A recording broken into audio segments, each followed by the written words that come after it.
And you also build up resistance against G-lock. You know, your vessels, your blood, they get used to it, and you know exactly when and how to push and so on. So it gets easier with time. Comes a thing. I mean, your body just goes with it. But you knew that if you set yourself up, this is going to be a big turn, long, hard. You basically, okay, you know, it's like you are prepare yourself for a heavy squat. Bracing, yeah. Yeah, you brace yourself. You brace yourself, and then you.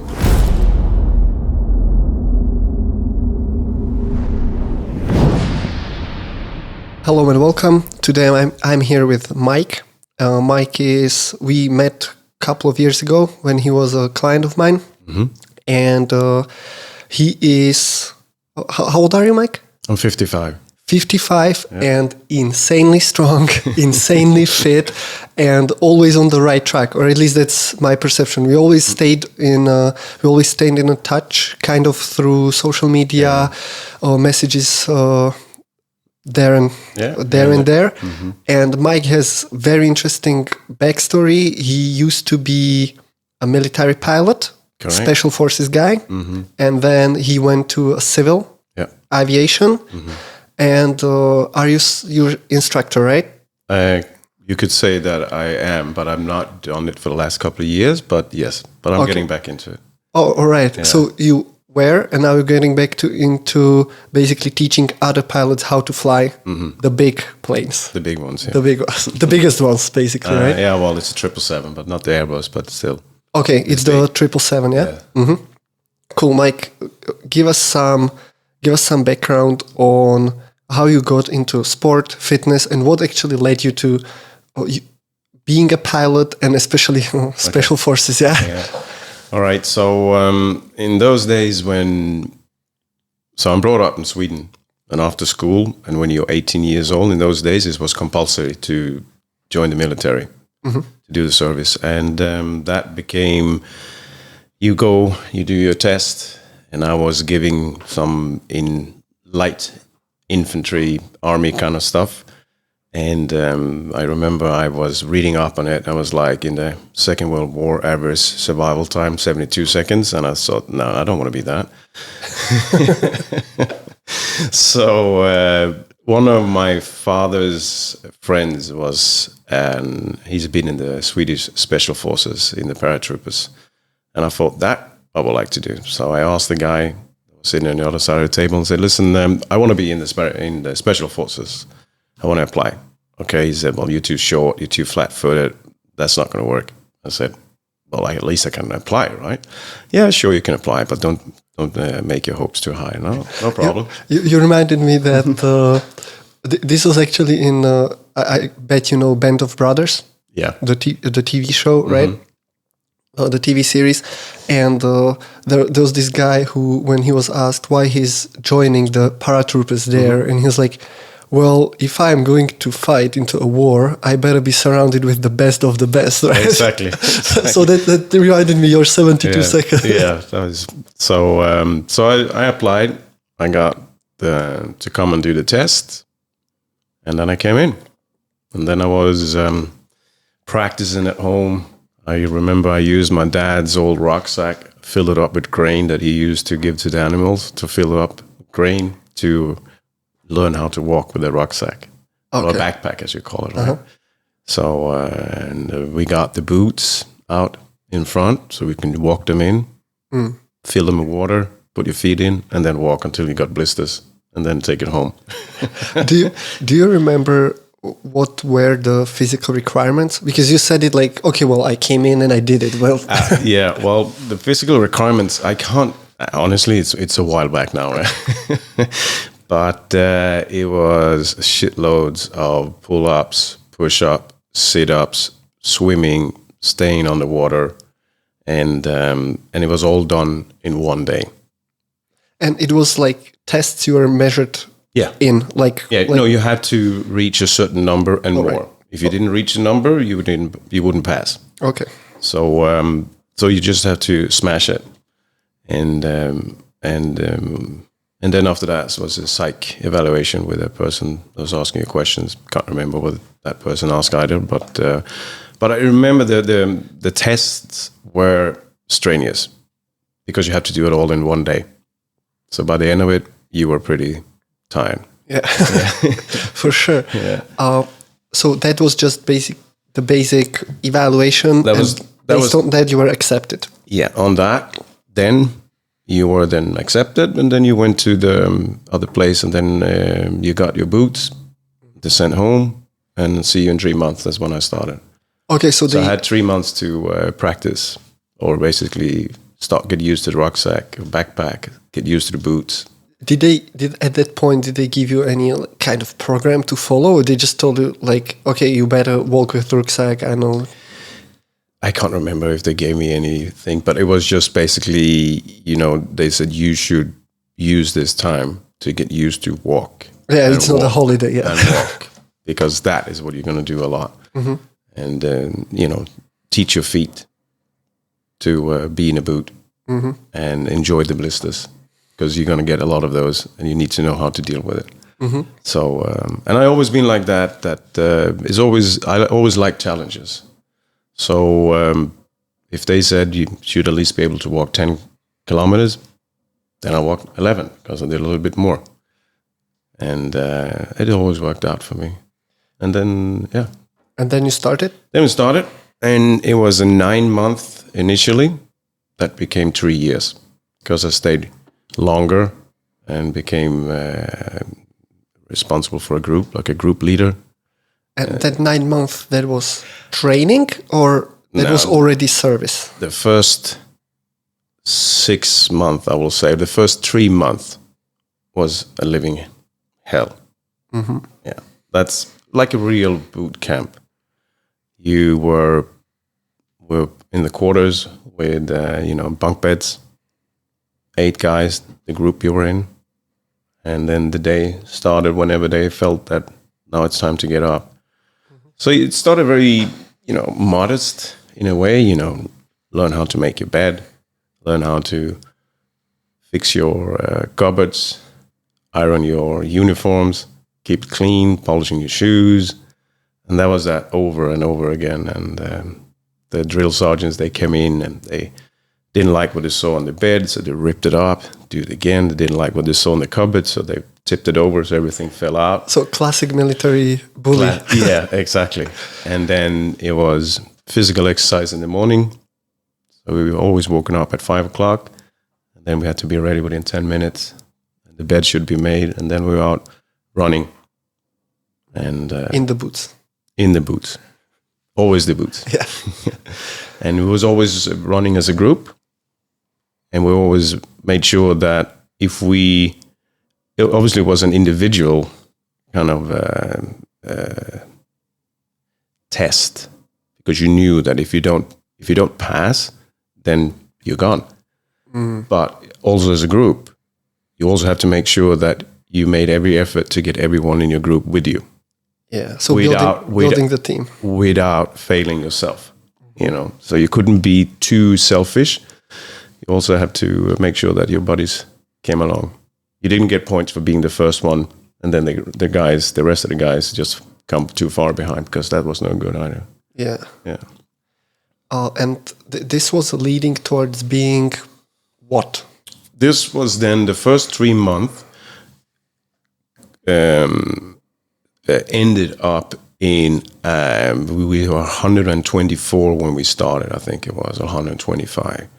And they needed 40 guys. Okay.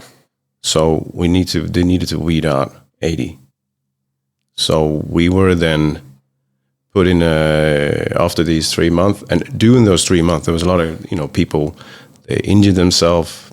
They didn't, they were cut off because they didn't reach whatever level they wanted them to reach. Could they quit voluntarily? Yeah. Like, I'm done with this? Yeah. Yeah. Yeah. Either you quit if you felt you couldn't do it, or you were told to ring the bell here. Yeah, we didn't have a bell, but sure. But figuratively, that kind of stuff. Yeah, and then after that, we were then put on a track after the 3 months with the rucksack and all the equipment, and everything has to be packed, as according to a certain way. and they went through our rucksacks to see that you had everything. Guys that had forgot to put something in or they wasn't in the right spot, they got a stone put in the bag. Seriously? Seriously, if you forgot a pair of socks, okay, you get a stone here instead. So right. So that didn't really help, right? So then your rucksack was a bit heavier than needed. So you were walking with your rucksack and full gear on and your weapon in a track that was 10 kilometers, and we just kept walking until we came down to the number that they wanted. No shit. That was like the final test. That was final. Kind of, yeah. So people eventually, fell, fainted, or couldn't just do it. So they just said, I'm giving in.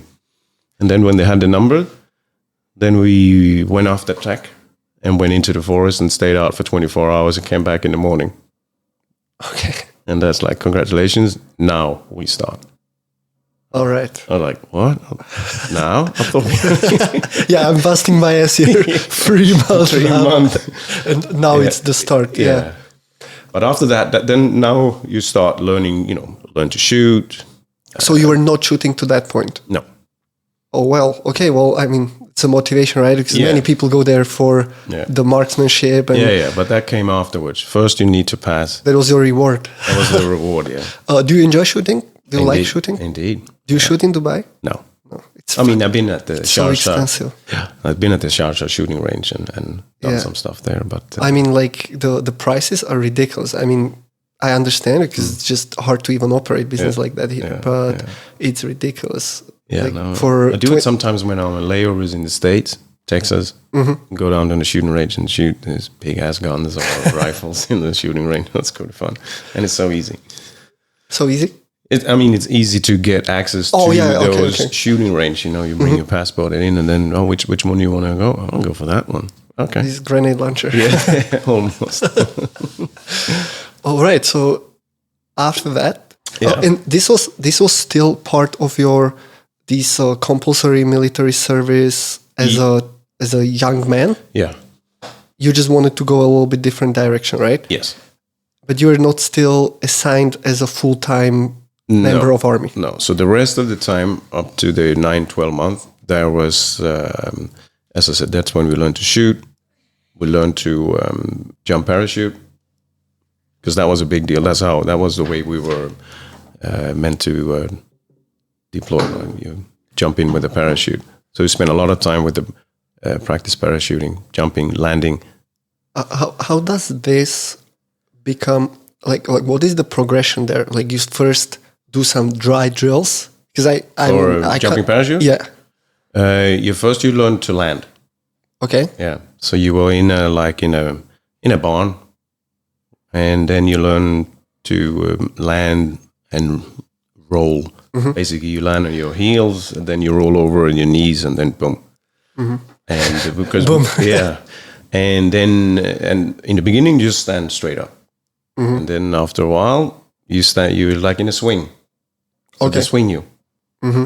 They swing you, and then when you're up in the swing, and they were holding the rope, and as you're coming like this, they let go, and that was a landing. So it's like kind of a simulation of the impact. Yeah. And then you went to a tower where you jumped out, with the gear on, hanging in like a zip line, but you were hanging like this. So you jumped out and do the counting: 1,000, 2,000, 3,000, 4,000. Then you had to look up, check the parachute, so it's open. Mm-hmm. And if it's not open, if you spin, you pull, you bicycle. Okay. I mean, you do like that with a leg, and then you spin up. And then you're supposed to be finished before you end up at the bottom, because there you let go and then you land it again. All right. Yeah. Okay. Yeah. So when you were there people who had problem with heights? No, not really. Because the funny part is that the jumping out of that tower, which is maybe, I can't remember, let's say 10 meters up, on a zip line. There you can see the ground, and you can feel the height. Mm-hmm. But when you're in an airplane, everything is so tiny. So if you were 100, 1,000, or anything like that you don't really care, right? Okay. So Wow. Okay. So it was a bigger problem for you to jump off the tower than off the actual plane. well, the feeling was there that this could hurt because you can actually, you can you have the perspective. Yeah. But when you're jumping higher, everything is just so small, so it doesn't really matter. But I never had any problems with the height. When you had a first jump ever, it's on your own, right? There's no tandem or anything like that. No, so the military, we were on a hooked line. So Yes. yeah, and this is the old military round parachutes. You can't control them. Wherever the wind goes, that's where you go. So you're not opening the parachute? No. That's what it means, right? Hooked on the line. You hooked on the line like that, and then you then you jump out. And we were jumping out the door first on the Hercules, jumping out the door, and then off you went. So everyone in the one like in the group when they were jumping, then you were everyone was hooked up, and then the jump master, you got the green light, then the jump master, go, go, go, go, and then everyone was out. So maybe we were 10 guys in a row hanging there, and then we landed. How do you coordinate so many people who are fairly new to it, right? Because when you're jumping first time, you didn't really have an experience of how to operate a parachute. Well, as I said, the parachute is uncontrollable. So they were just round. Okay, so where do you land wherever? So they kind wherever it goes, yeah. Yeah. So they kind of measure how's the wind, and then they calculate from this altitude we should drop them here in order for them to land there. All right.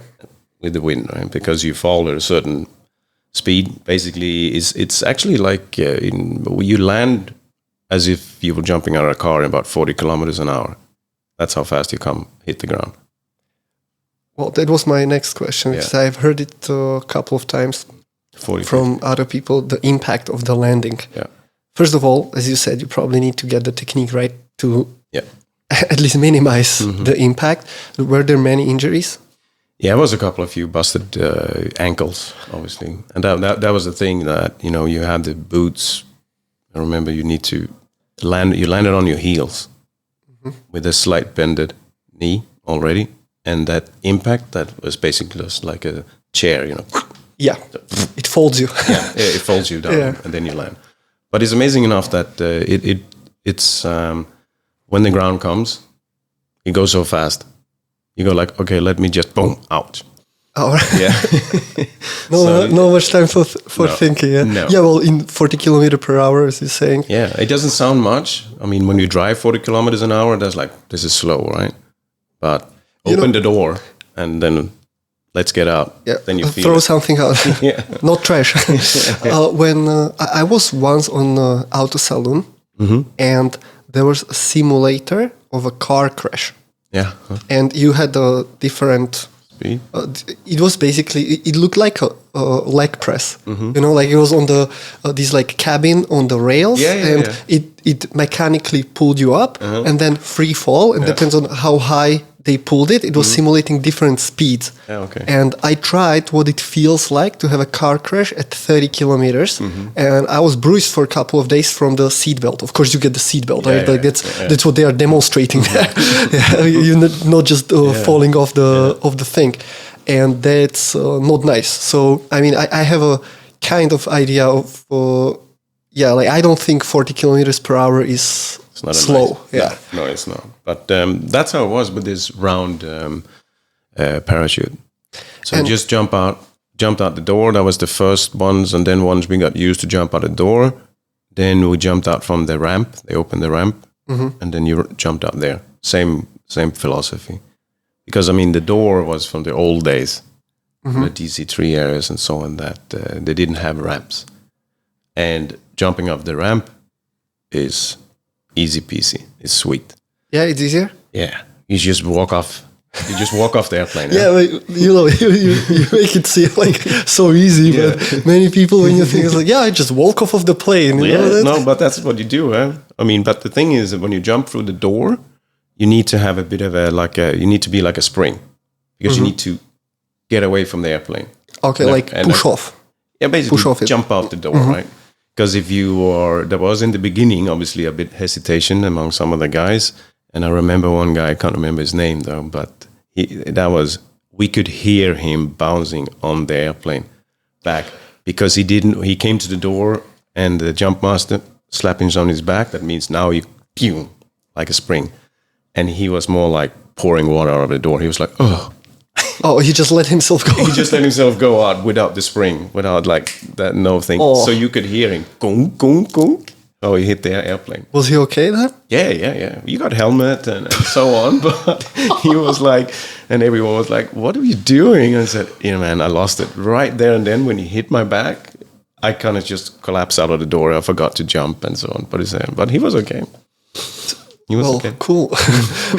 And over time, I know how much you are in touch with other guys, or if you know some kind of statistics about this, like over time when people have more and more jumps, that landing, even though you do it right, isn't it causing some over time build-up damage? Some chronic, hip, knee problems? I mean, if a military jump then and now is much different. I will say. Ask you, what year was this? Like 85, 90? 87. 87, okay. 87 to 89 I was in there. So 87 and 89. And, but I mean, a good landing is not that bad. I mean, sure, you can feel it, but it's all about the technique. But I'm pretty sure but it's not like we're jumping every day, right? So, I mean, in my career, 3 years, I had 82 jumps of those military. In 3 years? In 3 years, yeah. So it's not like... Yeah, but it's, every 3 weeks on average, let's say. Or then sometimes we jumped several times a week, Yeah, so it all depends on what you're doing, but... And then, so obviously you are a paratrooper. Yeah, and that's when once you've done your first jump successfully, that's when you get your, what do you call it, the beret. Okay. That's the red one. Promotion, yeah. That was a big, proud moment. Yeah. And so because you can say you are the member of the crew, yeah? Yeah, and that's also when the whole thing changed from the, how can I say, the relation between you and the officers changed. Once you got your beret, that means now you're one of us. So now you were allowed to look them in the eye. You could talk to them. Before that, you didn't talk to them unless you were asked a question. You only answer questions. You don't say something. You're not allowed to say something, not allowed to look them in the eye. You were basically, the worst. Less human. You were lower than the lowest. Yeah. And now basically that's like their approval, right? You earned the right to be on the same level in the hierarchy. Yeah, exactly. And what other, obviously, jumping and operating or knowing how to jump, how to land, all of that, plus marksmanship. Yeah. And what else were kind of skills you were trained? So marksmanship, demolition. Oh, nice. Yeah. Do you do something of that in your free time? Yeah, no, not so much. And you were also a radio operator, crypto. And you need to know how to survive. That was a big thing, because once you're out the airplane, you're on your own. And you're a group of 8 or less. You don't carry a big tent. You carry no tent. We had these small little kind of just, the one like we have here in Dubai to protect us from the sun. Yeah. Yeah, that they have in the gardens. You're just this like half, shaded. Yeah, you had like a triangle of that yourself, and then you extended that over the ground. So survival was a huge thing. Well, this is something. Make your own accommodation. Find the right spot. Don't do it in the low land, because then you're going to be filled with water. We were always wet, constantly wet. In Sweden, it rains a lot, but if you're not wet because of the environment, then you are wet because you were sweating, and so you always. So there's no good conditions for doing that. No. Never good conditions. No, not really. This is the thing that these operators, like what you did, that's very different than being a part of any other department in the military, right? Because you are supposed to, as you're saying, like very small group, and you are only dependent on yourself. Yes. There's not much of a technical support or anything, because you are the one who is supposed to be kind of behind the lines, behind the enemy lines, right? Yeah, exactly. But it was, I called it like that's might be a wrong word, or I mean a super scout on steroids. That's how I call it. Because you jump out of the Hercules, and then you end up somewhere, land, and then you collect all your stuff, and then you walk for days to the point where you are then supposed to do your observation. And then you have to bring all the food, everything, and obviously you don't have that much food with you because it's heavy. So you need to be able to find food out of the nature as it is. And sometimes it was, when it was summer, but a lot of time we spend up in the, where Finland, Norway, and Sweden met. Winter, cold, very cold. There's nothing much to hunt as. No. Yeah. No. Yeah. So, and that was the toughest part. I would say the winter, the Arctic winter exercises, they were tough. Jeez. -30, -35 Celsius. And I remember once they dropped us in the middle of the night, and there were some limits saying that it can't be more wind than X, Y, Z. And I remember we were waiting because it was a bit too windy apparently. And then the guys said, okay, we're going now. Yeah, but the wind is still there. No, it will drop by the time when we come. And it was very turbulent as we were flying out. So they fly at, let's say 100 feet or 200 feet, and then they pop up 1,000 feet, and then they dropped us. Right. And it was the middle of the night, and you landed, and there was so much snow, so you didn't even need to do this roll. You just stick down. Yeah. And then we had the rucksack under us in a line, and that landed first, so you could see the rucksack into the snow, and then that became like an anchor. Oh, right. Yeah, all right. And you push by the wind, and then into the snow, and then the parachute just fell over, and now you're dragging along in the snow like a sled, and you get out of it and collect all the stuff. It took us a whole day to collect the whole group of 8 and our equipment that comes separately in their own cargo. Yeah. 3 parachute. So it took a whole 24 hours to get off that landing spot before we could start doing the walk to where we're supposed to be. And this was in the training. Have you ever been in action? No. And given this was 1987, 88? 87, 88, 89, yeah. Was there any chance that you will be?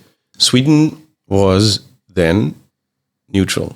So it was a territorial defense or military. So we were not meant to go offensively in somewhere. If someone came, we'll deal with them on our territory. So that was. But in that time, it was was it called the Cold War, right? Yep. Russia was still the bad boy. Yep. And so that was the one that was not like it's a good boy. Exactly. I don't know, but at least that's where we were facing that's where we were looking in that direction. Okay. Yeah. You were not, even though Sweden is still not part of NATO, so yeah, it was a little bit different, probably. Yeah. And okay, so you were doing this fun, fun and intense exercises for, you said 3 years. 3 years, and then at one of those exercises, me and the other group leader, we were waiting for doing an ambush. It was middle of the night. It was minus a lot, 30 degrees and more, and we've been out for almost 3 weeks. And we said to each other, "This must be something better in life than doing what we are doing here."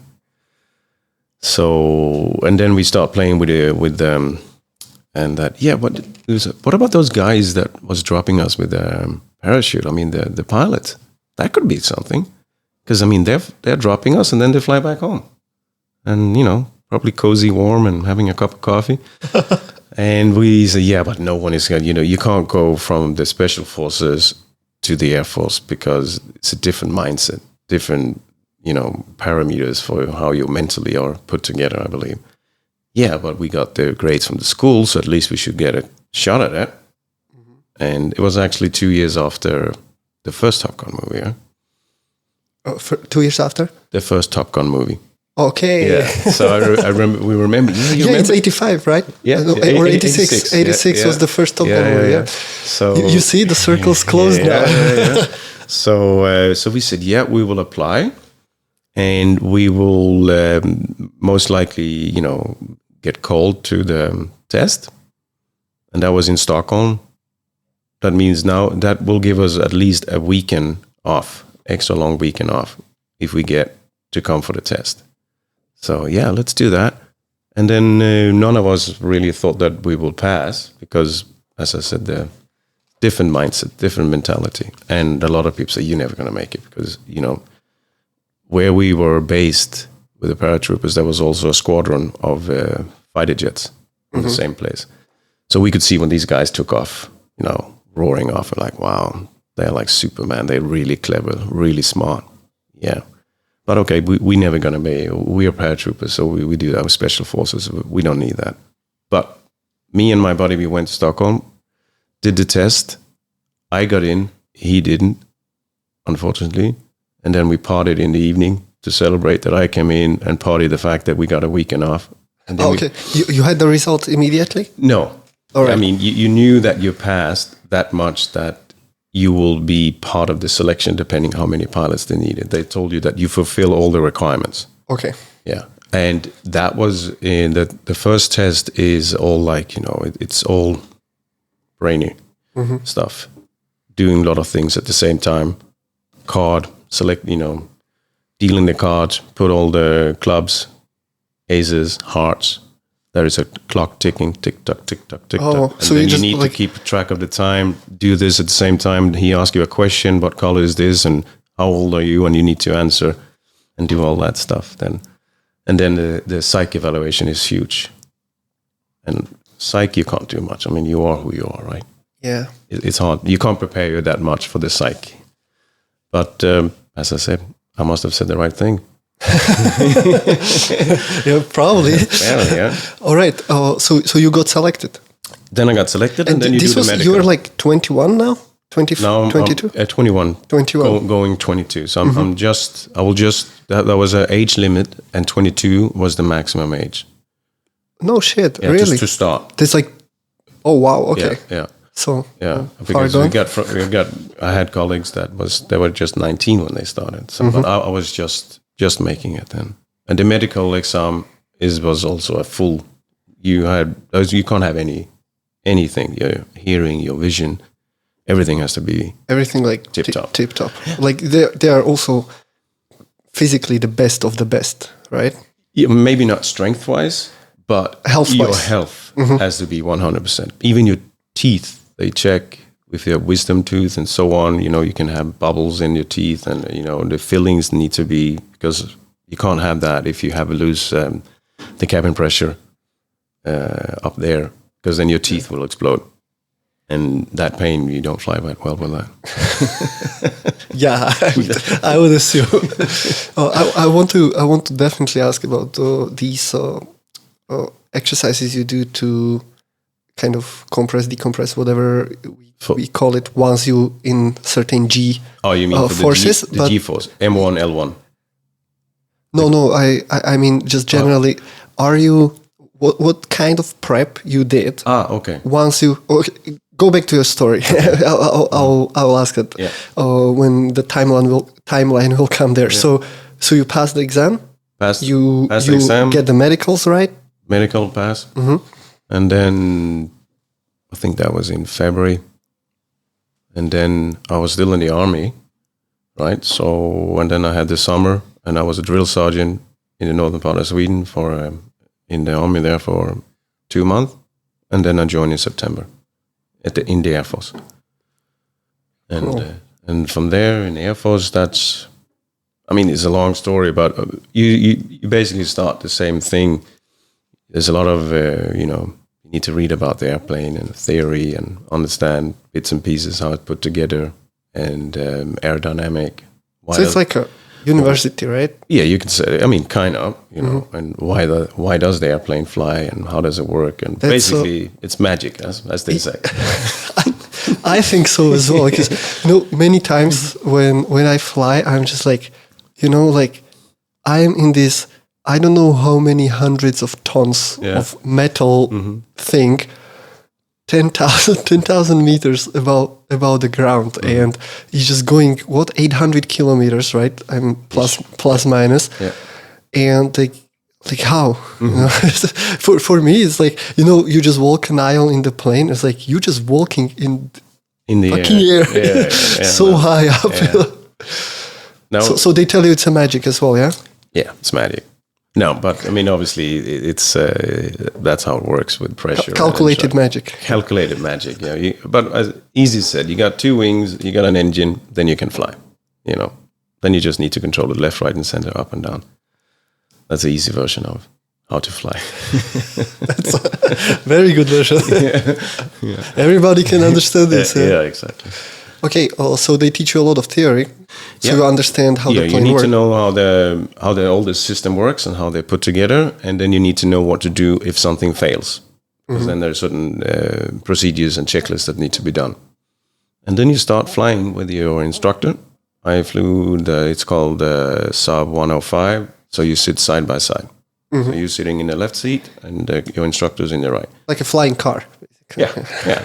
And then it's a 2-engine little jet, and you sit side by side, which is really good because then you can see, he can show you. You look at how he moves the controls, and then you do the same thing. And we did 32 hours with an instructor, and then you flew yourself for the first time. So I joined in September, and I think it was October, early November, I had my first solo flight. Oh, that's pretty quick. Yeah, it is. That's pretty intense. Yeah. I've never been in an aircraft before. I didn't even know the names of the stuff that we were. That's one of those airplanes. Yeah. So, but that's I would say, I think the Swedish pilot training school is very efficient. Okay. Very good, and. Like you were not wasting time with unnecessarily stuff. No, because you're there to learn to fly, and obviously you can't spend an obscure amount of time before you actually get flying, because then you're going to be like, come on, I want to fly. That's why I'm here. That's a cool thing, and the rest thing you will learn that as it goes. But so 32 hours. That's when you flew first, and then you went. The instructor came back in, and then you start using it, to navigate around, cross-country navigation. Then you learned how to do acrobatic flying, learn how to do formation flying when you're 2, 3, 4 together. And then finally you learn how to use it as a weapon, point, shoot. Proper Top Gun at this point. Yeah, and that was all on this. So we went... And the whole process... Like, how many hours are you spending on... So I took the exam after 1 year. That's when you graduated. Really? Yeah. So 1 year, then you are capable of using the airplane, to fly it safely. Formation flying, acrobatic flying, cross-country navigation. Then another half a year on the same airplane, you learn how to use it as a weapon. Okay. Then after that, you go to the one you're going to be flying, the big one, which in my case was the Saab Viggen. And so you use half a year on that one to train with the instructor, and then you are deployable on the squadron. So 2 years.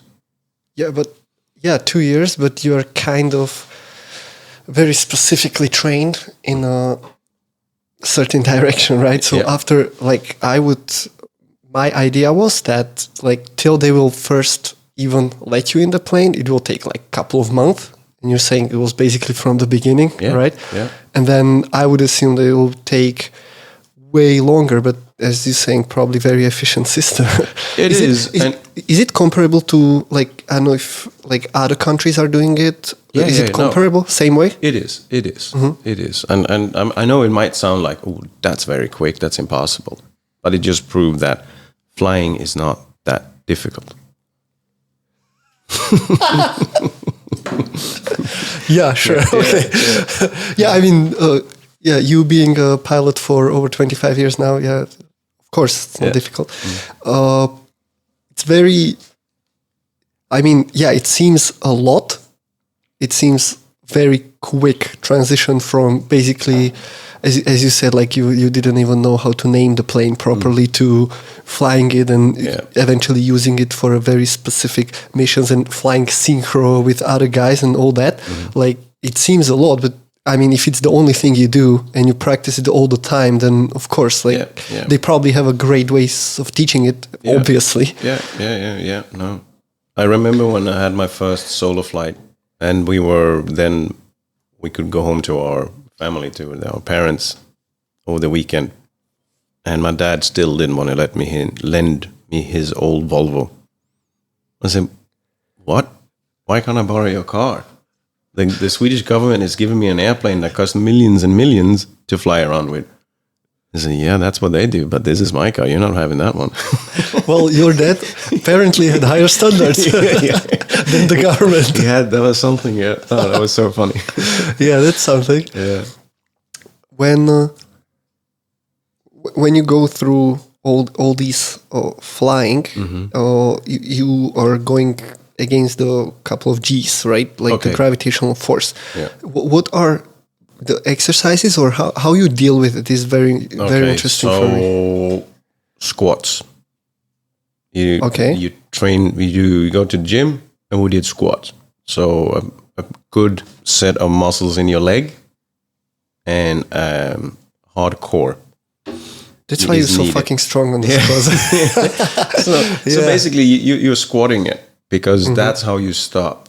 That's how you kind of manage the G load together with the G suit, of course. But you should, that's how you do it. You basically just. You mean like you start squeezing the muscles? Yeah, you squeeze the muscles before you apply the turn. Okay. And that's what you call M1, L1. So M, mage, Swedish. So your stomach and your legs. So you start squeezing your legs, squeeze your stomach, because that will build that pressure up in your head. Yeah. So the blood stays here instead of going down to your toes. Oh, okay. Because that's the thing. If you lose the blood from your brain, that's when you are losing the oxygen, and that's when you're gray and pass out. It's called G-lock, which is very dangerous, obviously. G-lock? G-lock, yeah. Like it will lock you out, basically. Yeah, you faint. Yeah. Is it lack of oxygen to the brain? You pass out. And then it's happening pretty fast, right? Yeah, I mean, it goes pretty quick. Yeah.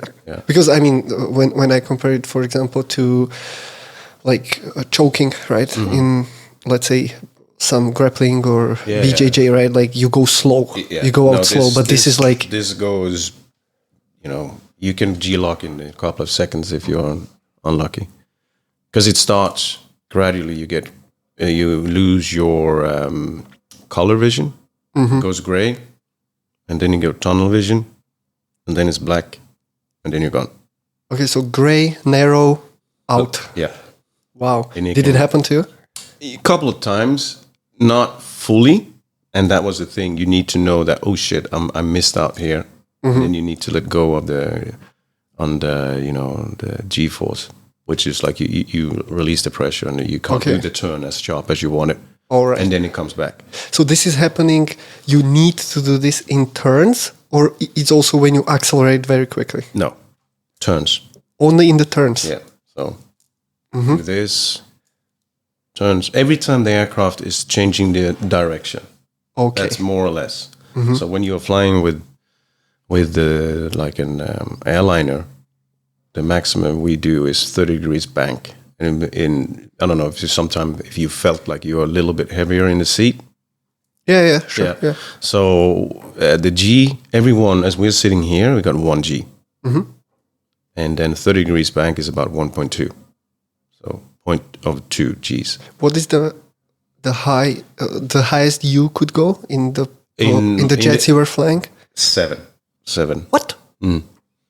But today the aircrafts are doing 9, and these small acrobatic that does they do more. They do 10, 11 momentarily, like, and then back again. But you better squeeze hard. yeah. And you also build up resistance against G-lock. You know, your vessels, your blood, they get used to it, and you know exactly when and how to push and so on. So it gets easier with time. So did you have it as a reflex eventually? Like anytime you do turn, just squeeze, or you had to do it consciously all the time? No, it becomes a thing. I mean, your body just goes with it. But you knew that if you set yourself up, this is going to be a big turn, long, hard. You basically, okay, you know, it's like you are prepare yourself for a heavy squat. Bracing, yeah. You brace yourself. You brace yourself, and then you pull.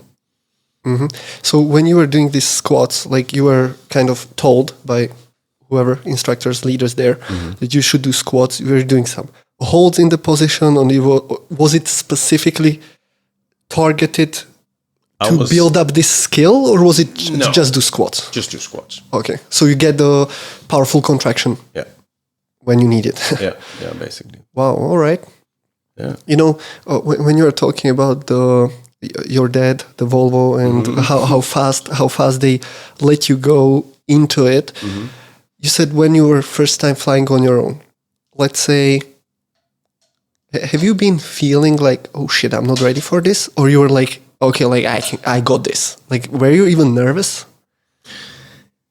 Yeah, I think, you a bit nervous. Not afraid, but a bit nervous, if that makes sense. Like respect of it. Yeah, this is for real now. Yeah? Now it's me. There's no one else. I need to do this. I need to get this done. There's no other help. There's no one to come and help me there. You had the instructor. He was on the radio. So when you come back in for landing and you were up on the final, as you say, on the slope down towards the runway, he could see, and he kind of prompted you, check your speed, check your descent, the rate of descent. Okay. You know, adjust a little bit. So it wasn't like unguided. No, there was a little bit of guidance. Because I can tell from my experience, which is of course not as dramatic. However, for me at that moment, it felt very equally dangerous that if I'm supposed to fly a plane for the first time, when I was doing a riding license for motorbike here in Dubai. Yeah. So the first couple of hours, you just need to do these drills on the yard. You know, like how to take a turn, how to take this in a certain speed, then quickness of reaction. You go against this, like it's like improvised lights, and once you pass certain moment, it will tell you go either left, right, or stop, and you need to react in a certain time, or you crash into it, obviously, because you're going against it. And these kind of drills where you literally like, you know how to put an indicator, I don't know why, it's Dubai, right? Why to use indicator? I was so pissed many times. And then one day they're like, okay, well, you passed the yard test. So you passed the yard test, and the next session you go to a traffic.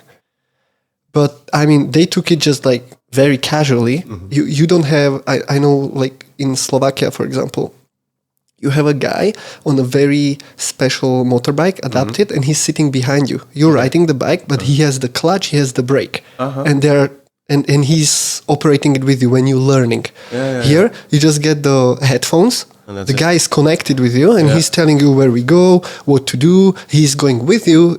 He's observing and commenting like your guy through the navigation. But I went to a highway where a minimum speed was 80 after second turn. And my fastest till that point on the bike was max 25 kilometers per hour. Wow. You know, so that's a quick progression. So that's why I asked you, because like at that moment I was like, what is going on? Why they are doing it this way? Like I really, really didn't feel anywhere close to ready to that. Because I get it. Like you have only limited options on the area, and you are actually trained certain track, and then you are tested on that certain track. So you never go outside of the track. So they don't teach you how to ride. They only teach you how to ride that one path. You know. So they throw you straight away there. But for me, it was Sheikh Mohammed bin Zayed road. straight away into it, 80 minimum, and you need to get at least 3 lines left, so you show you can change the lanes. Then back out after a couple of kilometers, and then you go these little local, roads and roundabouts and shit. But I was like, what is going on? But you survived, apparently. Well, I mean, many people survive that, but that doesn't mean it's good. Yeah. No, I mean,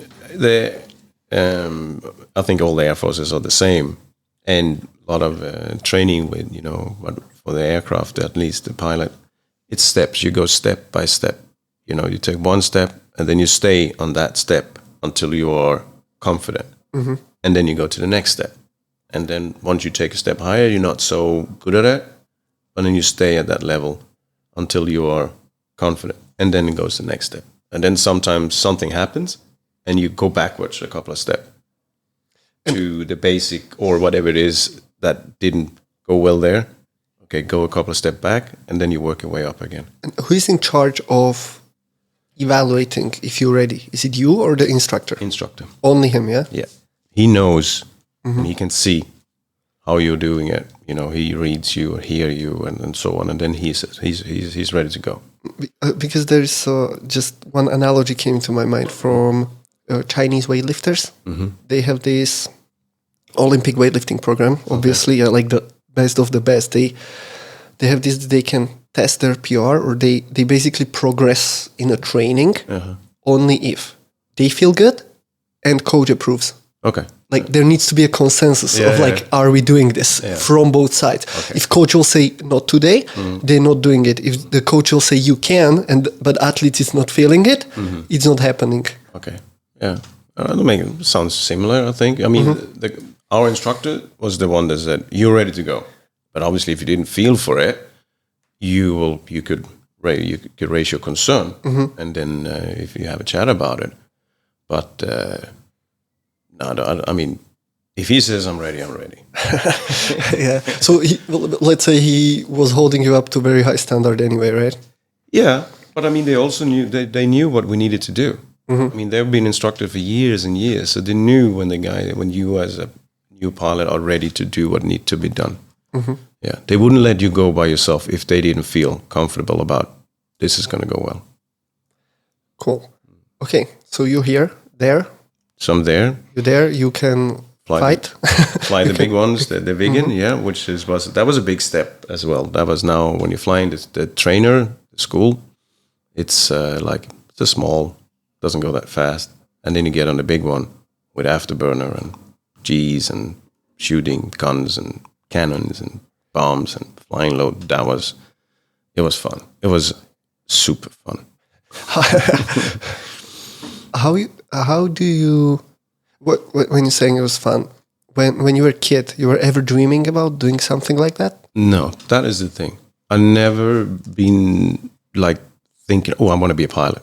I never thought I would. I never thought the thought to be in a special forces either. It just became like that because of my dad's friend, and I had to do the military, and I wanted to do something more than average 72 seconds, right? And I loved it. And then it came to my mind, I want to be a pilot. Not so much because I knew so much about airplanes, and it looks cool, but I never thought that I mean, we went there just to get out of the hellhole for the test. Then I became a pilot. And after the Air Force, we had 10 years contract. So the 10 year was up, you could sign another contract, or if that was the airline, like Scandinavian Airlines in this case, if they want a pilot, that was basically like a normal progression. Either you stay in the military or you become an airline pilot for Scandinavian Airlines. Oh, wow. Okay. I mean, so it's kind of like they work in together on this, yeah? You could say that they wanted the military pilots because you know how to fly, and you're pretty reliable. Yeah, exactly. Disciplined. Yeah, exactly. So that was what I did. After 10 years, this sounded maybe a bit cocky, but seen it, bought the T-shirt, done it. 10 years of flying, there's not much more happening after a while. You get further and further away from actually flying it. You end up sitting behind a desk. You become an officer. It became more boring for you, yeah? Yeah, it wasn't like in the first 5 years. So let's say first 2 years you go through all this training. That's first 2 years of your contract. Yeah. And now the rest was practice. Paperwork. And that's the thing with the Swedish Air Force. I don't have any experience of any other, but we always flew every session or every sortie was flown once you are graduated, was flown under full war conditions. None of this flying, okay, we fly a bit higher, but then if the shit hits the fan, then you have to be able to fly at 100 feet, 50 feet. So you're always 100% simulating the conditions of... Always flying under war conditions.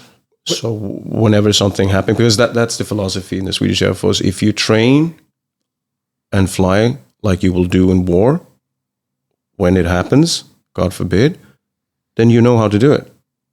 Otherwise, you're going to have to retrain yourself and the perspective becomes different. Yeah, makes sense because you are there to do very specific tasks, so you better be ready to do that. But it also means that we're flying with very minimum margin, so very small margin for error. There's not much, between you and the ground anymore. How often you are flying? So a normal week could be you fly Monday, Tuesday, Wednesday, and Thursday. Didn't fly on a Friday. Maybe you flew one sortie a day, or sometimes two, depending on where whatever needed to be done. And then you also, when you came out on the squadron, once you are you're there, because when we came to the squadron, we could now fly the Viggen as an airplane, but we didn't know how to use it as a weapon. So you get trained on the squadron to use it as a weapon. And once you basically reach like deployable, then when the new guys came, then you train them. Okay, so you already go together, you show them around. Yeah. So how many hours, roughly, like plus minus, would that be a week? Yeah, it depends. You could fly the Viggen, you could either burn off all the fuel in 7 minutes, or you could stay up for 2.5 hours. So it all depends on what kind of exercise you would do. It's all about the fuel. That was my another, like, it's very expensive, right? To do that. How many people were there in this unit? So, maybe we were like 16 pilots on one squadron. The elite. 16, 20. Yeah. 2 squadrons on I said like division. So you're about 30 guys. But not everyone was flying every day because you were some guys were on military courses to become officers and training and so on. Have you ever considering being a trainer for these guys? Air Force? Yeah. I was. Oh, you were? Yeah. Oh, sorry. Okay. So you eventually became the coach for them or but not, instructor? Yeah, not as a trainer when you sit with them. I was in the simulator. And then when we were out flying and when the guys came out on the squadron, we didn't have these 2-seaters anymore. So when you learn something new, you already knew how to fly it. And then you could simulate before in the simulator how to drop bombs and how to shoot the cannon and so on and the missiles. You trained that in the simulator and then you went out and did it for real. And when you say you did it for real, like you actually fired. You are actually firing shots. Yeah, at a shooting range. So we had a shooting range. So shooting range for jets. Yeah, bit bigger than the one that we were talking about before. So shit! So you're blowing shit up. Yeah. Oh, wow. But on this shooting range, like we had one place when we're dropping bombs, and so it's basically like a big floating. What do you call it? Like big floating targets. And then you fly your aim, and on those targets, they're like triangles or big boxes in bright colors, so you can see them. And that's when you practice run, and then eventually you put bombs on it or loaded a gun, a cannon, and then you shot at it, and it exploded if you hit. Wow! And then we had another place up in the northern part of Sweden, the whole area where you were shooting missiles, and you had. So there was this older fighter of the Swedish that was as a target. It has this wire, and they pull the target behind like a flying little sausage behind, and you shot on that target. So they were flying, pulling this target, and you came in and you shot on the target. So you better not to shot to them. Exactly. But they always had everything, so they knew, because we were using the radar to lock onto the target, and if we locked onto them and we were a bit too excited about it and didn't see, then they will get all the warnings in there and say abort, abort, abort. Okay. Oh, and they're like, oh, sorry. Sorry, I almost shot you down. But it was 2 kilometers behind or something like that, so it's pretty, it was not that close. But it's a couple of seconds, right? Yeah. So, so we got to shoot everything at least once, and then a lot of dry runs, obviously. And you could simulate everything. We had a recorder, like an old VHS tape, okay, that recorded all the data, and then you plugged it into a computer and you uploaded it, and then you could see it in 3-dimensional, how you were flying, speed, height, G, how you aimed, and it calculated if this was a real shot, would it hit or was it a miss? So you had a lot of eval as well. Yeah. So we did that after every session. If you had dogfights, so you could upload you and your target, and you could see this in 3-dimensional afterwards. If you were, that was a hit, or no, it wasn't. Oh wow, this sounds like every guy's dream. Yeah. You're just playing every day. Yeah. But it was, as I said, it was an amazing time. If I could do it again, if I could turn back clock, I'll do it. Nice. Absolutely. If they called and said, Mike, you need to come back, we need you, I'm going.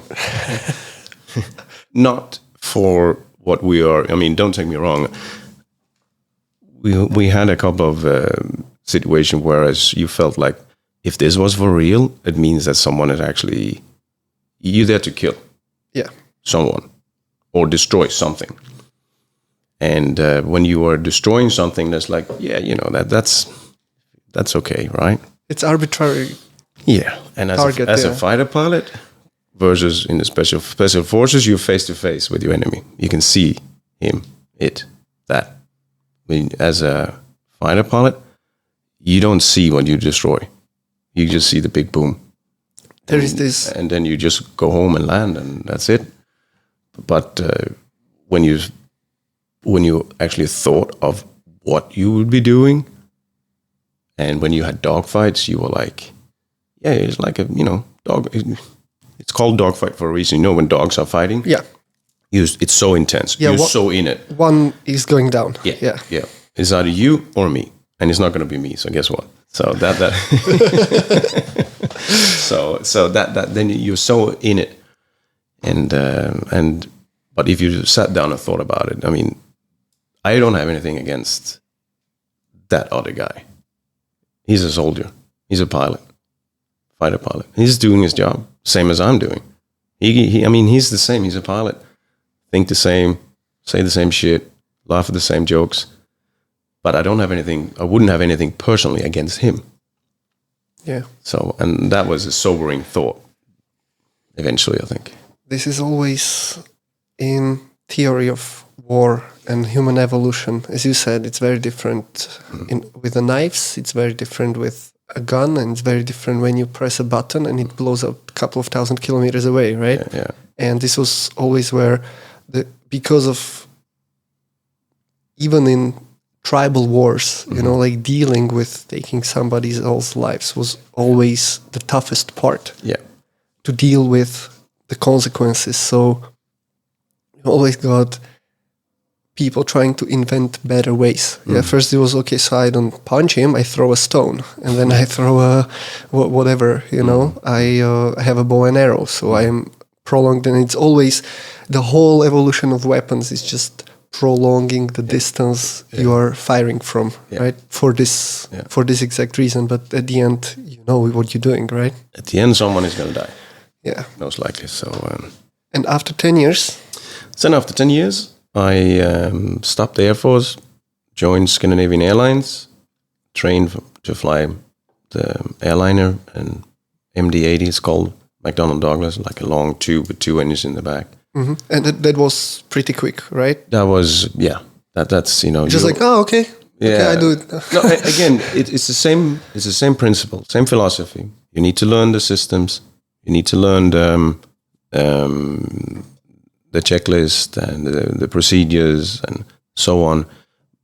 But it's a huge difference flying a military jet and then flying a passenger jet. Because in the military jet, it's basically you strap yourself in on a rocket. You have your parachute and your ejection seat. If something goes wrong, you punch out. And then have you ever done that? No. But you knew that you could always do that. The option's there. Yeah, it was there. If something went wrong in an airline, you don't punch out. You're gonna have to bring it down somehow, no matter what it is. But again, it's extremely safe. I would say there are backup on backup on backup. 3-4 system for, and you can run on one, but you got 3 extra. So it's.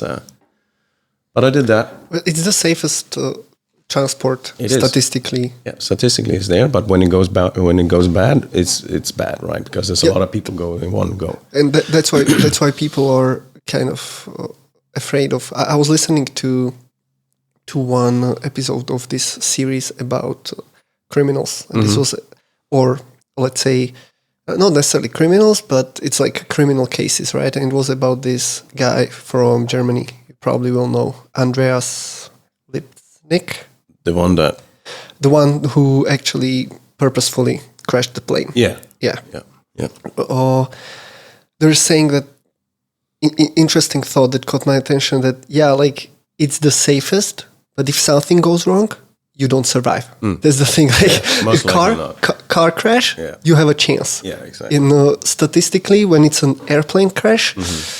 Very tough. Yeah. So that's why there is that risk, right? But the way you fly in an airline is obviously, it's so far off from a fighter jet, or as you say, I'm pretty sure you just told me a story about learning how to drive a motorbike.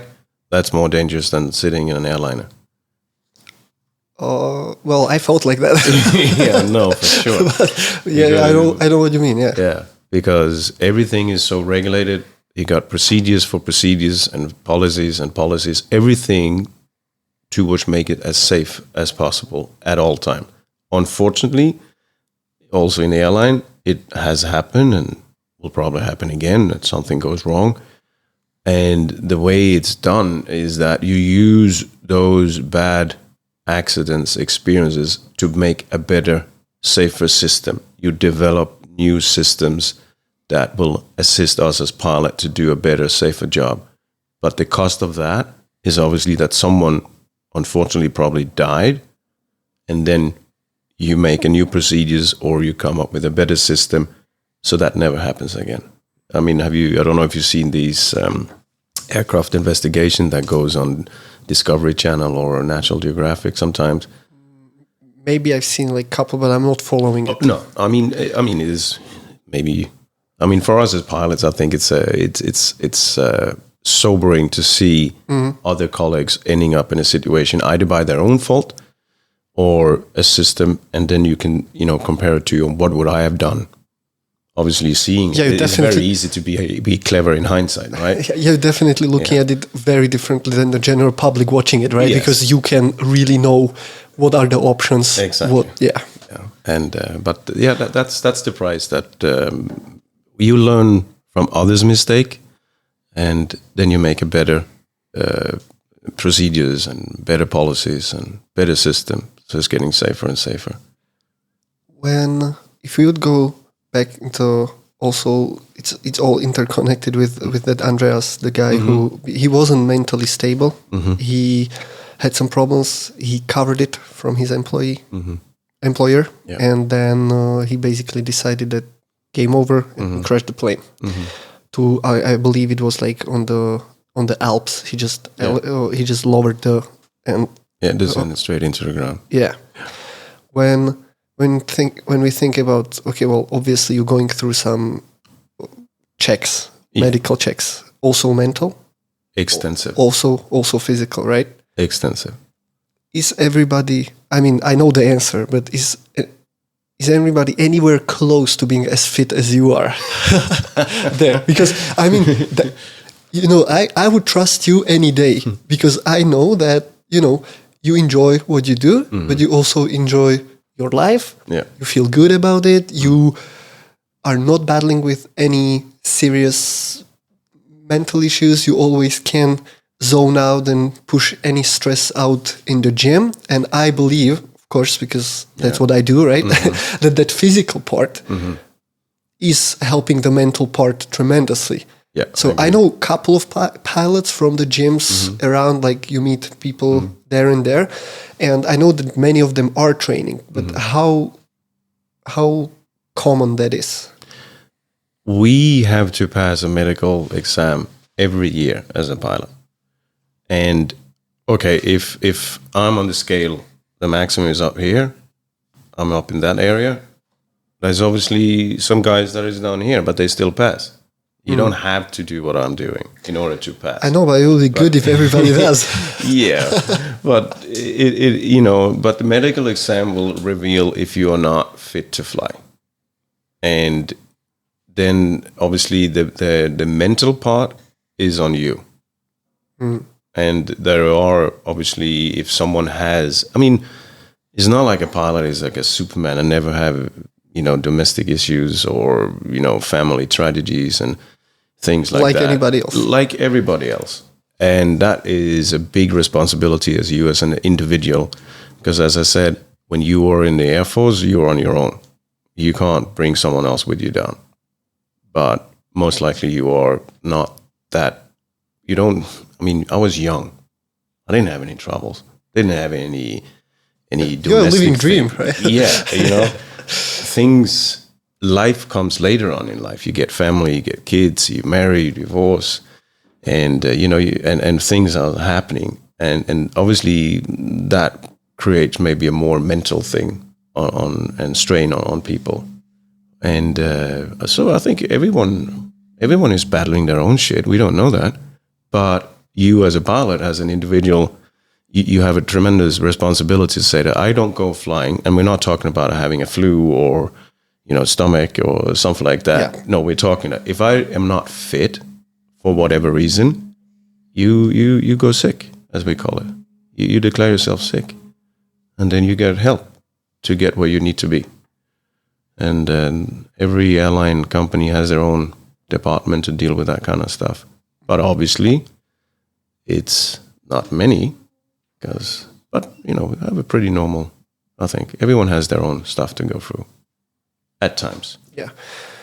In this episode, in this series, there was basically, it was about this one incident, but they were saying that since 1970s, there was at least 15 very well recorded cases where sometimes it was a big plane, sometimes it was a two-seater, but when pilots decided that, okay, game over, and they took all the lives of people around there with them, right?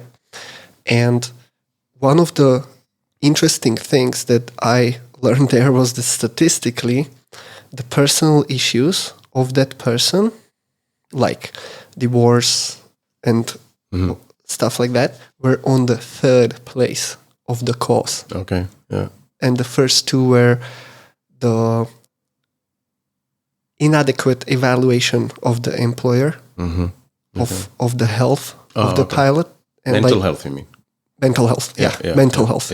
It was all where the decision was made that they want, and they basically, for not really necessary a strong reason, they were depressed and they just decided to go off, and this pretty much struck me, because when you think about it, like one of them was, at least one of these 15 was that the pilot was told that this is his last flight because he's getting fired right before the flight.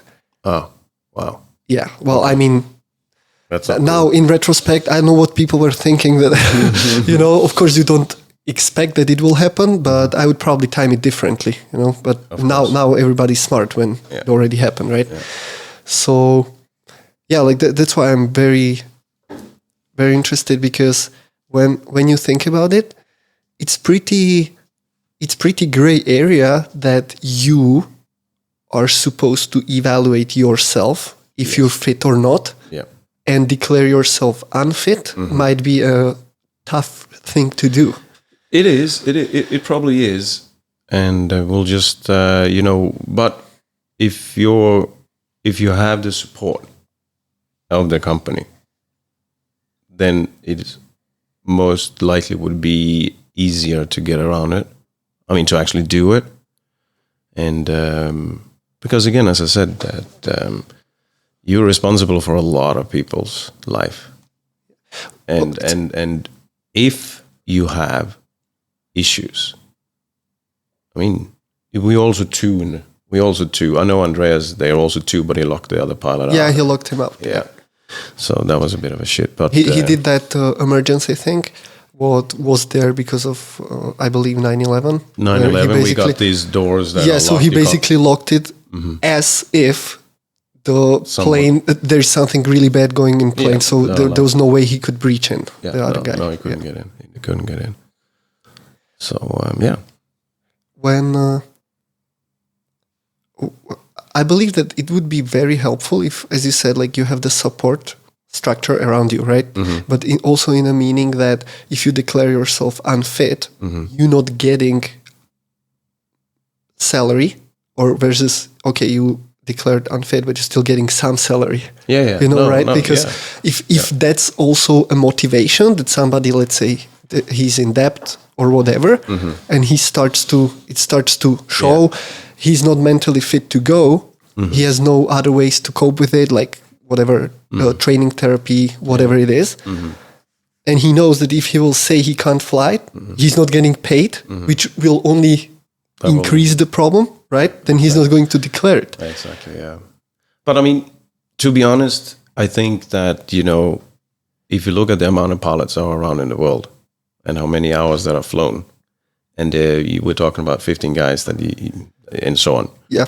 And so again, it comes down to the statistic. And with the medical healthcare system that every airline needs to have to look after their employers and have the right conditions, as you said, that of course you clear yourself sick. You're not going to lose your job if you go sick. You're not going to lose your salary. We're going to sort this out together. And then you will be sorted out and you come back and it's cool. Or if it's not, well, that's good. Then you're not coming back because we don't want that guy in the cockpit, and that guy shouldn't be there either for his own health and good. But I still think that it's there, but it's not a huge thing. Well, I'm not picking up on pilots at all now, because when you think about it, any other profession, like how many. Now, again, this is just an example. Like how many unnecessarily people died because of police force wasn't applied appropriately. For example, we can see it in US very often. And probably other countries as well. It's just not that much in the media. Then you have, for example, negligence from doctors. That can happen so many times, but you don't see it. And since 1970, well, over 50 years, it might be way more people than what actually this pilot will get down in one shot. Overall, in that 50 years, the victims, all total, it was around 700 people, which I know, it's a tragedy, personal tragedies. However, that's, it's just shit happens, right? Yeah, you can say that. Okay, so how you actually got to Dubai? You were working for Scandinavian? Yep, Scandinavian Airlines. And after September 11, it was less flying for every airline.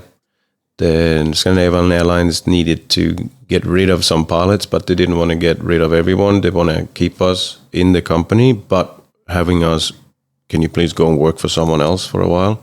Because we don't have enough job for you. Like on a reserve? You could say that, yeah. So I got 3 years 3 years, what we call leave of absence. Try another job, keep yourself current flying. Then after 3 years, you come back and, just continue where you were. So in 2002, I ended up in the Emirates. I applied for a lot of different airlines. honestly, I didn't really know where Dubai was when I came for it. So what you were flying, or what destinations you were flying when you were in Scandinavian airline? Like Europe mostly? Europe, okay. Yeah, Europe and Scandinavia. So, so again, and this is how Mike is. I didn't really know where Dubai is until I came here. Exactly. This is how Mike is. Like I'm going to Dubai and I'm going to try to come into an airline called Emirates. I don't know if you had Google at that time, but at least I found some information on the internet.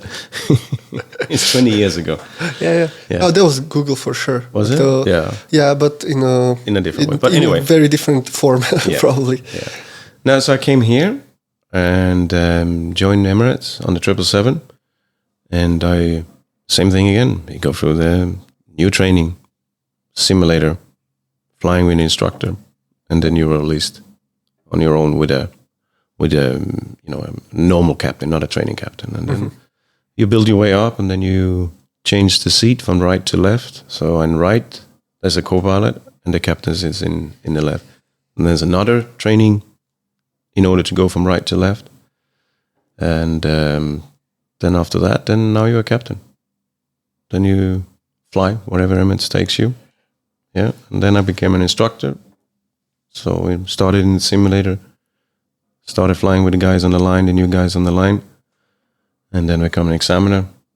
So evaluate, check them out, and set the tick mark, approved. Okay. Yeah. So what do you do now? Because you said there was a break in this. Yeah. So a couple of years ago, that's when I kind of stopped in the training department and became a normal line pilot. Okay. Yeah. And you missed it. I miss it. Yeah, but at that time, I had some stuff going on in my life. No, I mean, you missed flying, so that's why you went back? As an instructor, you fly. Okay. It's like a combine. Oh, it's a side job, yeah. No. It's a combined thing.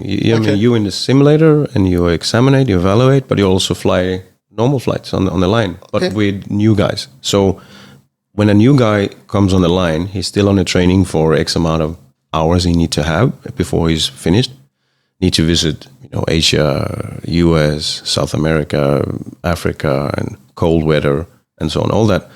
Then you train them in that, and that takes, honestly, maybe 6 months before you're ready now and done every training, everything that has to be done from the start to. But that is already happening on a normal flight. Yeah. So and. Then you just keep going. And then, as I said, so a couple of years ago, I had some stuff going on in my life, which didn't really make me maybe the most suitable trainer. Okay. Yeah. So we decided that I'll just fly the line and focus on that and get my shit together. So being a trainer would be something more demanding? Yes. Just for the pure human interaction you were... Yeah, because you are flying with a guy, when you have a guy on the first time in a real airplane, because you train the guys in the simulator to do everything, learn all the checklists, all the policies and procedures and so on in the simulator. And it's really such a good simulator that it's exactly as it would be for real. That's why once you are done in the simulator and you have been checked, evaluated, you're good to go. That's when you go out and fly with real passengers. Straight. But you as an instructor and captain, you are responsible for everything as it is. But now you fly with a guy who never been on the line, as we call it, in real world. And in real world, you can't stop. You can't let's pause it here and have a look at this. And no, the weather is not good enough. Okay, let me just change it because we can simulate bad weather and good weather in the simulator. So you can't change the weather. The weather is what it is when you get there. Obviously, you have a forecast. You know what to expect, but the reality could sometimes be a little bit slightly different.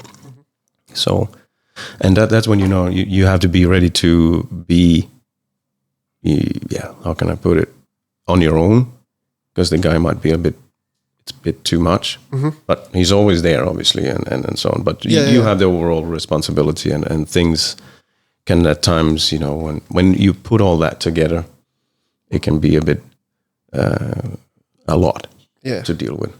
So then you were enjoying the flights all over the world, and now you're going back to...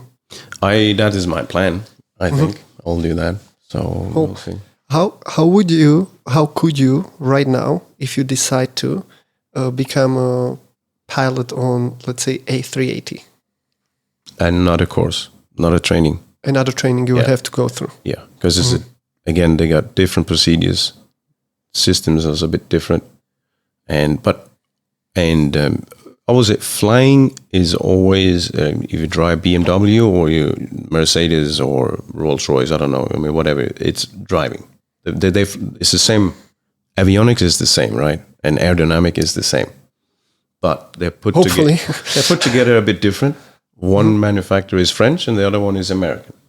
And it's different way, a little bit of different way of thinking how they put the systems together, what they call them, and So, and that you need to know, learn, retrain.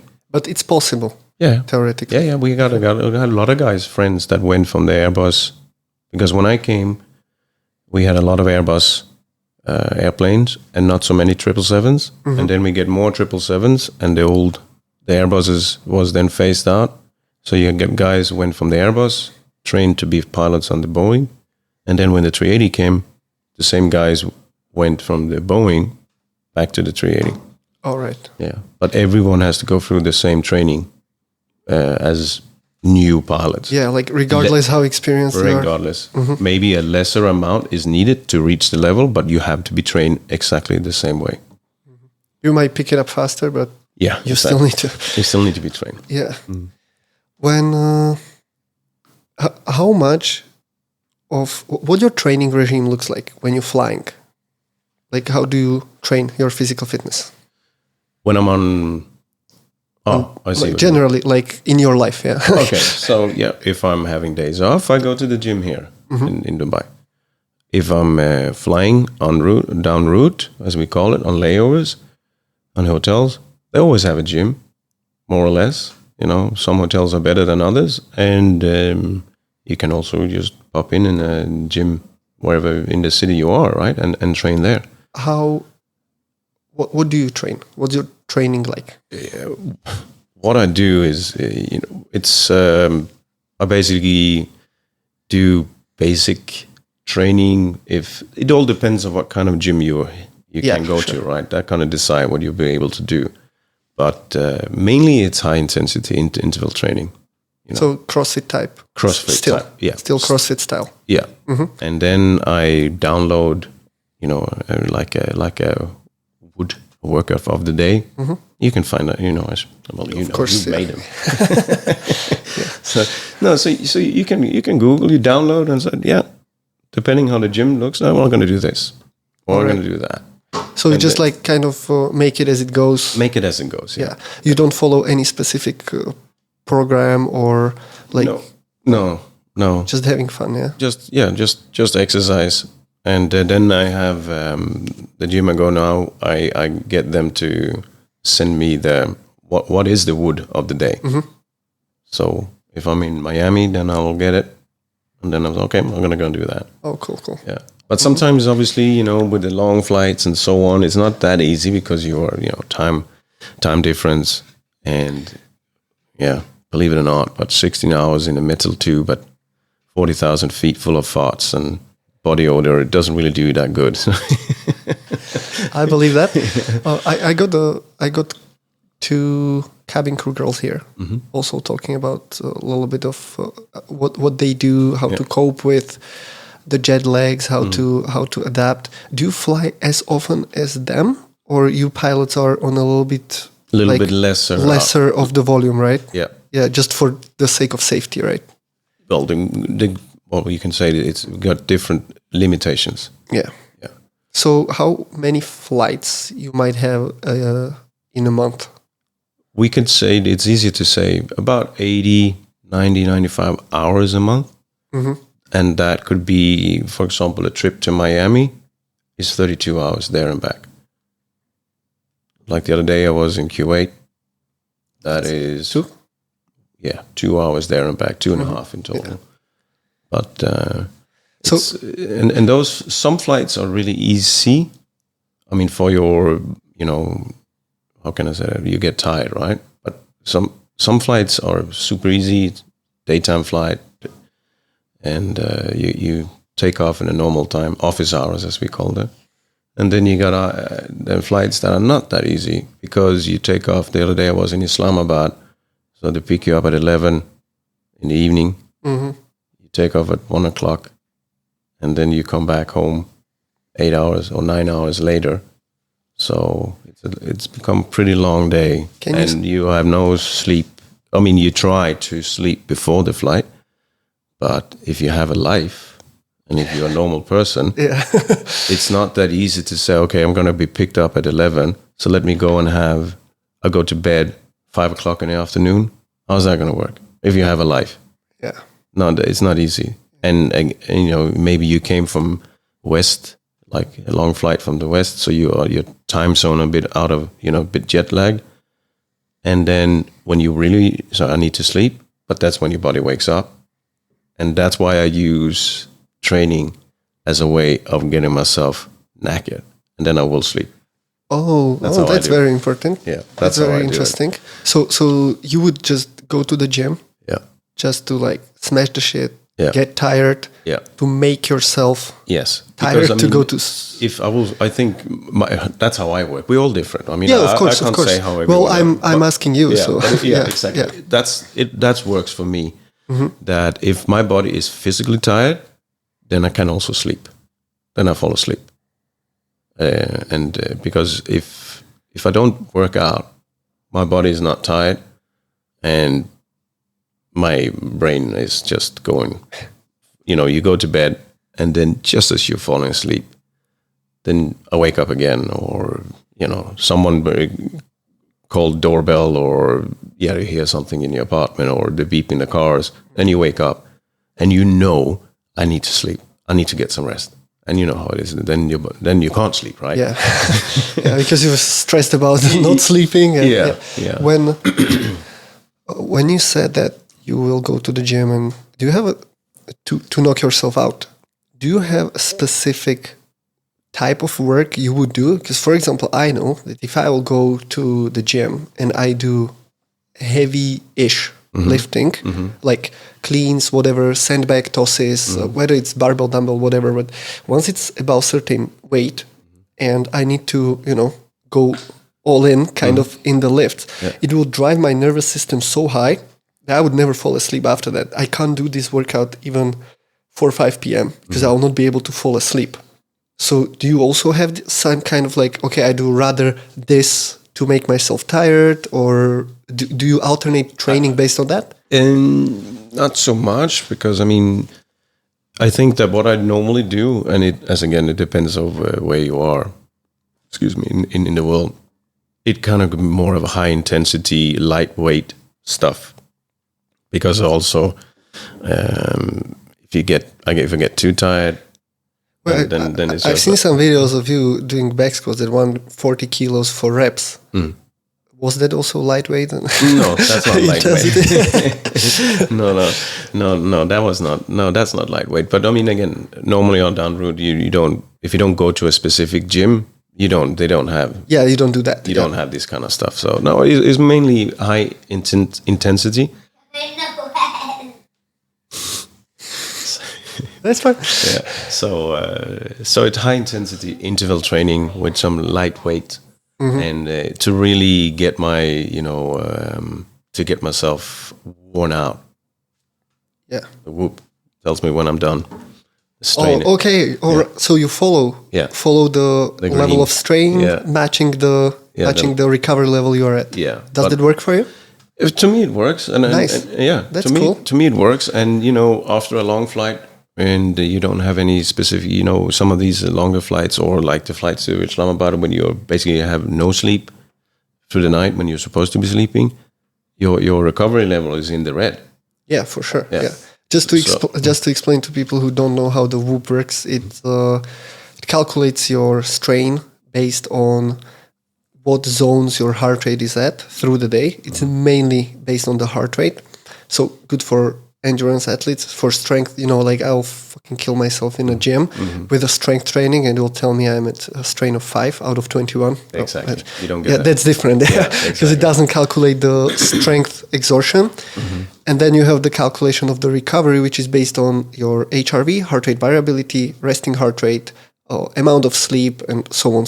Yeah. And it also gives you workout recommendations where if you have a certain level of recovery, you have kind of zone in where you want your workout to be, exertion-wise. And I know that some people were following it, but I never was really talking about with anybody who is like kind of matching the intensity by that. But if it works for you, that's very cool. No, it works. It's a great tool. Yeah, it's a great, and it works for me, as I said. And it's not heavy weights that I do normally. So it will be some high intensity interval training, whatever, rowing, skiing, air bike, burpees. Yeah. Oh, have you always, like, obviously you've been doing some physical training all the time when you were in the air base, right? In the military. Also in the military before. Yeah. Whole time. So also as you transition to civil pilot, have you still kept that going on just out of pure passion? Yeah. Yeah? Yeah. I mean, in the beginning, it was part of my life. You had to be strong. You had to have endurance, especially in the special forces. And that came along to the Air Force. You had to be strong-legged and so on in order to match the G-forces that you have. And, like everyone, you've seen Top Gun, right? Yeah, of course. Not the new one, though. Okay, you have to see that one. Because Time, I haven't seen it yet. Yeah. The first one. Okay. So we want to get that out of the way, and then we go. Yeah. And then I always like to work out, and I like to feel fit, feel good, and it definitely helps my head for sure to stay focused. To have a good fitness level. And I mean, I also like to have a body that looks good. It works out. It works for me. You sent me the in-body results from... The composition? Yeah, from a couple of weeks, was it? A couple of weeks ago? Yeah. Yeah. So I don't... You tell me the numbers. What was there? Because that's impressive. I think I had 97 out of 100 and 10.6% body fat. 10.6% body fat. Yeah. Have you ever been like have you ever been like more focused on the endurance or more focused on the strength, or just like kind of like to do this mix match? Mix match. And when I came to Dubai, it was mainly normal, just gym. Yeah. Like bodybuilding type, you mean? Yeah. And my good friend Alf, also from Sweden, we were living next door to each other, and he was also, so we went to the gym together and pushed there. And then as I found, what's his name? Sean T. Insanity. So I know. Yeah. So follow his program, and I used that when I was on layovers, on the iPad. You can even do it in a room, right? Yeah, for sure. There is like no equipment needed most of the time. So I did a lot of that. And that's when I came into, this high intensity interval training. And because I never did that before. It was more just weight and endurance, like from the army, walking, and just being able to, never get tired.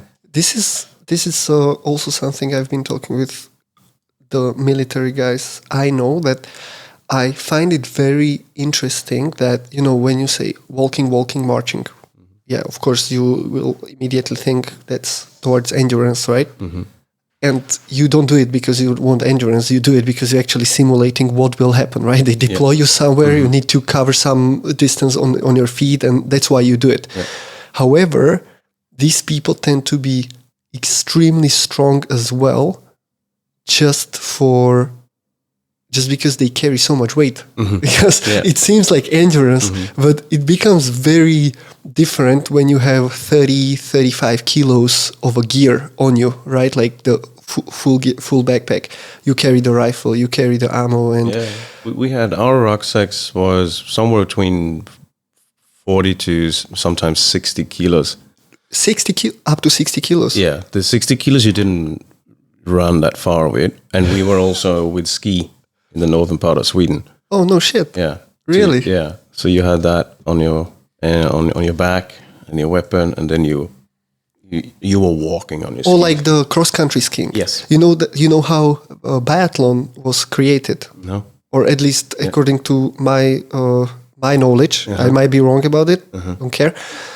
It was when Russia attacked Finland before Second World War. Yeah. I believe in 1937, 1937 or 1938, and that's what, like, there was massive manpower on the Russian side, and a couple of thousand guys on skis with rifles. They were just destroying them just because they skied a little bit, sniped them a bit, moved away, sniped them a bit, and then it became a biathlon, right? You ski, you shoot. You ski, you shoot, you know? So, that's... And also I believe, one of the best ever confirmed sniper was a Finland guy from these years. Yeah, like he got the most confirmed kills there. Yeah. Just, how all this. But that's the thing, as you say, I mean, the endurance, it's not high intensity in the army. I mean, not when you are doing what we are supposed to be doing, but you just have to endure forever. And then the rucksack, if it's 40 kilos, 50 kilos, 60 kilos, sits on your back and you fall, you need to get up. The terrain is there goes the burpee.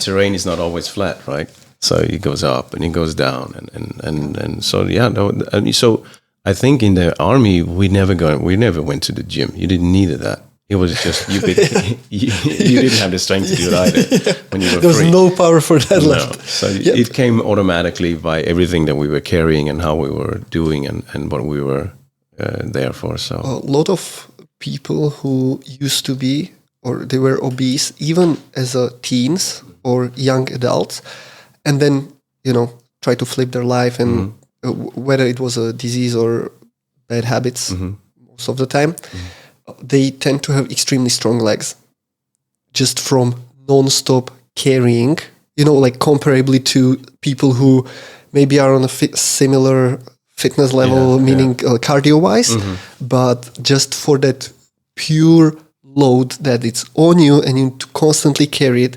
And when you need to do for days marches of 30, 50 kilos on your back, like just the pure resilience, like the body adapts in a very different way. And out of long march, it's a strength training at the end. Yeah, no, it is. I remember we were carrying these. We had to help each other with it to lift the rucksack up because you couldn't do it yourself. Okay. Yeah, I mean, throwing a sandbag of 50 kilos. Yeah, but now you're gonna have to put it on, and so we helped each other to get it on. And then if you fell, you couldn't get up. I mean, after days of walking, weeks, and now if you fell, you couldn't get up because you were so tired. But once you got up, you could find a balance, then you could walk. And that was a lot of times on that. Like, boom, you fell in the terrain because you walked mainly in the night because of the, to hide yourself. So you fell, hey, help me up. And they're like, oh, for fuck's sake, Mike, get up. I can't. You're just saying, help me up. Like a turtle on the back, right? Exactly. That's what I want to say, especially when you were on the skis. And if, sometimes downhill, it was easier to go uphill because I didn't go fast. You could keep that and you had your sticks to keep yourself. But sometimes it was downhill. And if you couldn't take the turn, and I was brought up in the southern part of Sweden, so I was not very good at skiing. And then when you fell with a backpack in the snow, you couldn't get up. So you were like literally like a turtle on your back. Did they give you some training for skiing? Or they just gave you the skis and go? Here's your skis. Off you go. Figure it out. That was also the way I was introduced to skis. It was on a university course where I had to perform within a week. We came there by bus. Came there in the morning. So we deployed.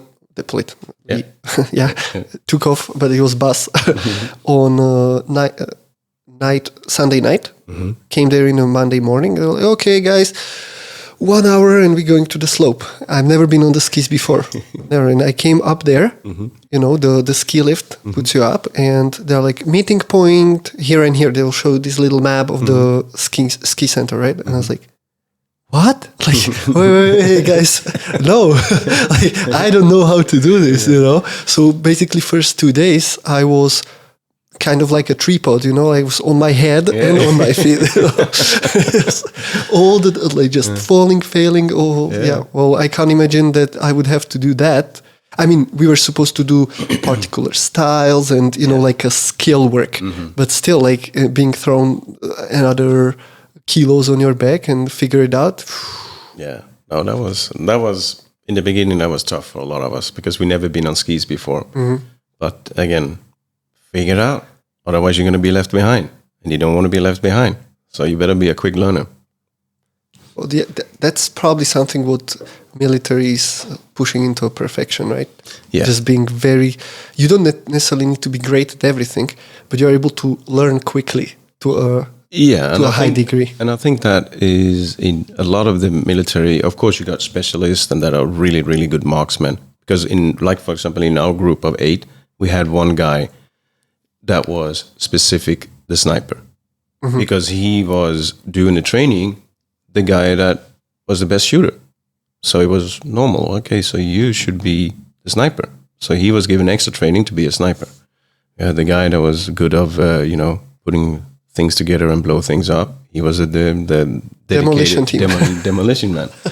And you get the guys that was good at, technology, radios and all that stuff. So he was the radio man. And you had a nurse that was good in that. And then I was the leader, the group leader. So apparently I was good at getting people where we're supposed to be and do and so on and take orders and so on. I think you could put them all together. I think, that, it's discipline. It comes down to discipline at the end of the day. If you're not disciplined, it's not going to work, is it? Because there's no, in the army, there's no forgiving. If you're not doing it, what you need to be doing, you can't, you're going to probably die. In the Air Force, if you was not disciplined to understand how things were put together and how it works and what you do and how you fly, you're most likely going to die. But you never thought about that. It was just that survival that I'm going to have to figure this shit out. So that's in retrospect. You can really see that now, yeah. Yeah. In the moment. In the moment, it was just pain, It's very nice one. And I was young, and then it was just, you never really thought about that. But in hindsight, you realize it's all come down to discipline. It's easy to say, but harder to do. I'm going to go do that. I'm going to get up at 4 o'clock in the morning and run at 5 before breakfast and then do and if you don't do that, you're not going to make it.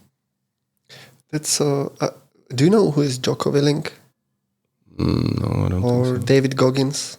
Goggins, I know, yeah. Okay. Yeah. There's a couple of these guys. Yeah. You Can't Hurt Me, the book. You Can't Hurt Me. Yeah. Also, he's a motivational speaker and probably one of the most insane people in the world. That's with level. Everything what he done, right? He's the mental toughness guru, I would say. He would never say that about himself, but it's like the level of discipline there, it's crazy. You can see a lot of these ex-military guys. I follow it. I mean, it's probably around the world as well, but because US is US and social media and everything, you can see it there a lot. You have a lot of these people who are coming, especially from SEALs and Rangers, the top units. They are very successful in business eventually. Once they retire and they go into it, of course there is the PTSD side of it, and if they don't go crazy and they can cope with that, they tend to be very successful because they have that discipline and that task by task mentality.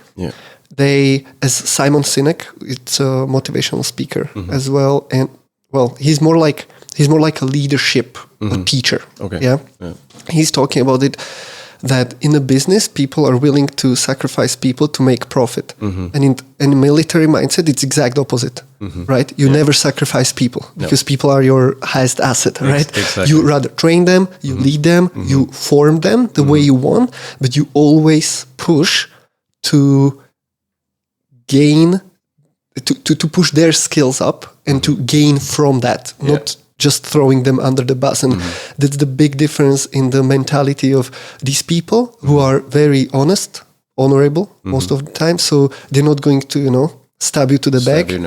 They do it the right way. Yeah. Which is definitely also the mentality that is coming from that brotherhood that is brought there, because as a member, especially special force member, like you need to rely on others as well. Exactly. You rely so much on the whole group. Everyone needs to be there, and this maybe sounds like a cliche. You don't leave anyone behind, but literally you do not leave anyone behind, because you can't do your task if you don't get everyone there. You can't drop the nurse if he hurts himself or if he is lacking back. You don't run away from it, even though we're on the clock. Yeah. No, then you just, like, sometimes we had to, okay, fine, we take your backpack, we take stuff out of your backpack and, to lighten your burden. And then we other take a bit heavier. And then after a while, then, okay, guys, I'm good. Give it back to me. Then he was good to go again. And that happens all the time in group. You can always someone that hurts himself or a little bit, and you help each other out. And I think that has always been the way that I think of, that you are always a team. In the Air Force, you are a team. You don't leave your wingman, right? Yeah. You have to look out for each other. Someone has to look out for me, and I look out for him. You don't leave him, because then you don't know what's going to happen.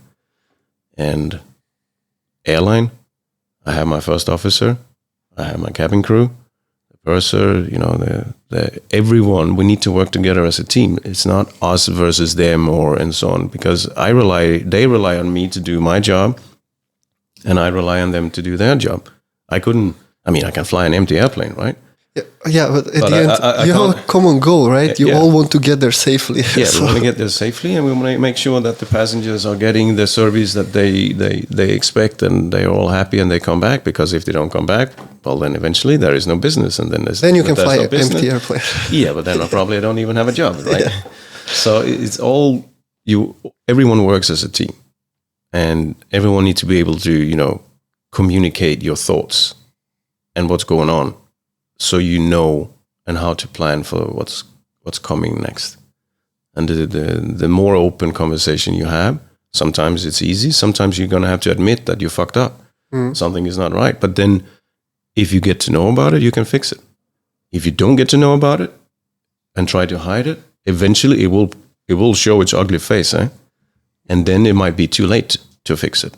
So it's super important that everyone is just, we're here together, and we will do what needs to be done, but we also need to trust each other 100% and talk, inform if something is not going as planned. Cool. Mike, I have one more question. This is because you have so much experience and you know a lot from all these possible aspects on the field. When we're looking at how the technology is going forward, and now you have basically planes are super automated, right? Yes. There's so much. This is just a side question to my main question. Yeah. Could you land a plane without the window in front of you? Yeah. Right? You mean without looking out? Yeah. Yeah, that's what we basically do when it's really foggy weather. We don't need to see anything. It's basically like when you're flying in fog, it's like if you look at the plane when you're flying in clouds, you don't see anything. So the visibility is basically so low that you can't see the runway when you're touching down. Yeah. Okay, cool. Another that's question. A system. Yeah. You need a specific system and training, which not all the airplanes have it, but most of the big airliners and as an airline, there is a specific training that everyone needs to go through, and the aircraft need to be certified and in a certain way, and the airfield also need to be certified for it. Okay. It's not everywhere you can do it. No. When another side question, Tima is always, because I somewhere read that a plane cannot fall down because of the turbulence. Is it true or not? Yes. Cannot or can? turbulence will never break an airplane. No. Cool. Okay, that's what I wanted to hear. No, it will not. That kind of turbulence doesn't exist in the natural environment. Okay. And is it possible it will be in natural? I will say that we have, as I said, as of me known, flying for 3 years. Pretty trustworthy person to ask this. Yeah, there is no weather that has brought down an aircraft that, not intentionally, but no, there is no turbulence, natural turbulence that can bring down an airplane. Unless you fly into a big-ass tornado or something really big. But this is why we have these weather radars that make sure and we don't fly into these bad weathers at all. We try to avoid it. If the weather is so bad, we don't even fly there. We can't land there. Or why we end up landing somewhere else. Also, when there was this problem couple of years, probably years, when there was some volcano eruption, right? Because of the ashes, you cannot go, right? No. Yeah. That could bring down an airplane. That would make the engine stop. And then without engine, it doesn't fly that well. Because it would suck the ashes in. And ashes goes into the engine, and then in the turbine, it will clog it. Because it's the heat in the engine will melt the ashes, and it will become hardened glass. And then there will not be enough space for the air to go through and combustion. So you'd seal the engine. Yeah, so you can because okay. Oh wow, shit. Yeah. This is what they teach you at the school, yeah. Yeah. That's interesting. Yeah. Can I just say something about the turbulence? No, there's no natural turbulence that can bring down an airplane. Wake turbulence, which comes from another aircraft. So when an aircraft goes through the air behind it, it will create what we call wake turbulence. So the air is disturbed, and it's called wake.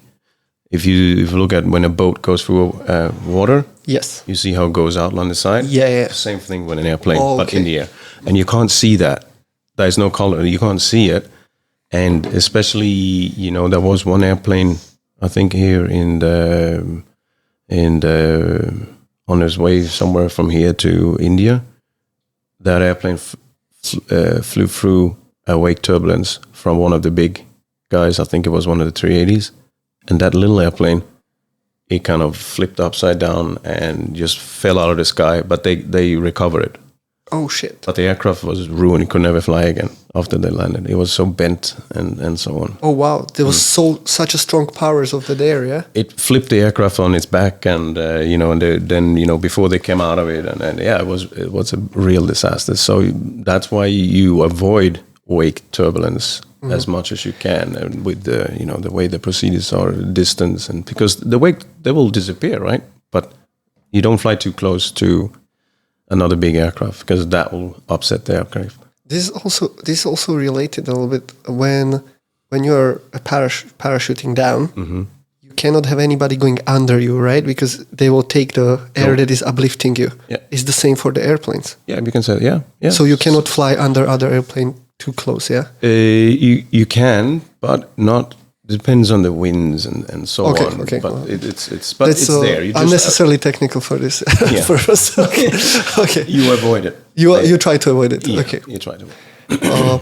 For the future of aviation, do you see anytime soon that the planes will be on their own without pilots? Yeah. Excuse me. I think that is definitely possible, but there's a lot of years ahead before we reach that part. Because the aircraft can land by itself, and aircraft as of today, there is the drones. Yeah, of course. Yeah, UAVs there's someone that need to that maneuver it, and they take off by themselves. But to take this step, excuse me, I think the technology to have aircraft taken off with people on board by themselves, it's there because you have drones. You can just build a bigger one, and we can sit here and fly. But would you sit into such a plane? The problem is that if things doesn't go well, and we're talking about weather and system failures, there need to be a certain amount of judgment put into it. I mean, a straightforward failures that has checklists and things, yes, you can deal with that. But the decision afterwards, where I'm going to take this airplane, where is the weather good enough?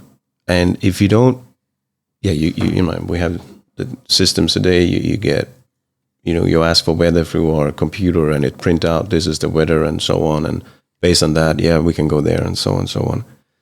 But there is, I think there has to be at some, you know, a certain amount, because when you are there, it's one thing to read about the weather, but how it actually is when you arrive is always slightly different, I will say. Okay. And so the human factor is still important. I would say, I'm saying not saying that because then I'll lose my job, right? but there is a certain amount of human factors that has to sit there for the future long. We haven't reached there yet. But ask me again about 100 years or 50 years from now, but then I will be gone. But please, with your fitness. Yeah, exactly. Yeah. In 50 years, book it into the calendar.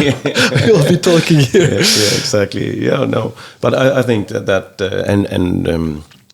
it is dynamic environment to fly. An airplane in the air is not like a train that you don't need someone in a train to control it, but they still have it, right? Yeah. Yeah, some metros, some trains goes by themselves, but there is someone there, and I think that human factor is something that is going to take a long time for the world or people and the systems and everyone just to get their head around that. There is actually no one sitting there. Yeah, no. When this would be also taking it a little bit further into conspiracy, right? Like machines doing their own things and so on, so on. However, I have a different conspiracy I want to ask you. This is just out of fun. Is Earth a globe or is it flat? No, I can confirm. You can confirm that. It is a globe. It is a globe, but it's not round as many people think. It's not like it's not a real round. It's squeezed. Oh yeah, like it's squashed. Yeah, like squashed. Take an orange, squash it. That's why when we fly, if you, for example, look at the chart, I'm flying to Miami next week. If you look at it, it must be much closer to fly just like that, or fly to LA, for example. Just go this way. But it's actually shorter to fly over the North Pole. Yeah, because it's squeezed a little bit. So, but it is round. I can assure you about that. Cool. Well, I've never doubted it, but there are people who do. And I've heard just lately when I was telling Tima that you are coming, she was like, "You need to ask this." I was like, "Okay, I might not open with it," because there's also a huge conspiracy about that all pilots are in this conspiracy, which is, I mean, just for the sheer amount of people. I mean, it's pretty rare generally, to be a pilot, but there's a shit ton of them around who would probably somehow maybe leak it. Exactly. If the that's cool. That's cool. Mike, do you have anything you want to add or talk about? No, not really. I really enjoyed the questions you asked and brought me back in time to relive some of this. I mean, we could talk for so long. Maybe other time for sure. We'll take it to a different, maybe towards your health in a meaning of how well you're doing, because that's impressive. Keep it up, and thank you very much for coming. Thank you for having me. Yeah, absolutely, and see you. Thanks.